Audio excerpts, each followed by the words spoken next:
Hi, this is Mark Littleton, the minister of the Word for the Athens Church of Christ, with today's 3-minute sermon. I want to share with you a passage today in 2 Corinthians chapter 3 in verse 6, where the Apostle Paul writes these words. He says that God has made us competent to be ministers of the new covenant, not of the letter, but of the Spirit. For the letter kills, but the Spirit gives life. As Paul is talking there about the letter versus the Spirit, if you look in the context of this chapter, it seems like he's contrasting the Old Covenant versus the New Covenant. The Old Covenant being the letter and the New Covenant being the Spirit.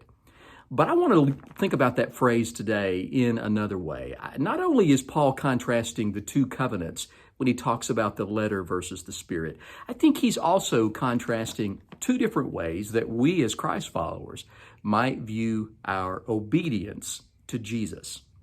I think I can illustrate this best by having you think about two different kinds of Christians with me.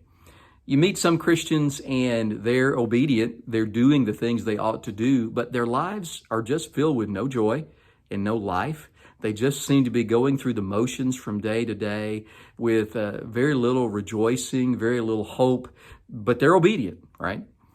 But you look at a different kind of Christian, another Christian, and this Christian is just as obedient as the first one, and yet their lives are filled with joy and hope, and their lives just radiate that. What's the difference between these two Christians? I would submit to you, very likely, it's how they're viewing their obedience. Maybe I can illustrate it this way. Tony Evans, I heard him illustrate it once like this, that you go into someone's home and they own a dog. Well, there's one type of dog when you go in, and this dog is obedient. I mean, it does exactly what its master is telling it to do, and yet its tail is between its legs. There's no joy. It's always slinking in the presence of their master, expecting to get whacked with a newspaper or something like that. It's an obedient dog, but it's just, there's no joy there. You go into another home and they own a dog, and the dog is just as obedient as the first one. But boy, this dog is just, its tail is up, its ears are up, it's doing the things it ought to do, but you can tell it just loves to be in the presence of its master.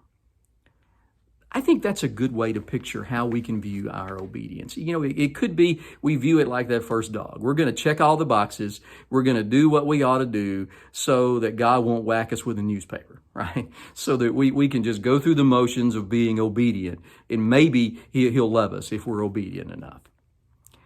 But on the other hand, if we look at our obedience as something we do simply because we love to be in the presence of our Master, we love God so much, and we're so grateful to Him for what He's done in sending Jesus for us, that we just want to obey Him. We want to please Him with our lives. So here's my challenge to you today. If you're a follower of Christ, how do you view your obedience?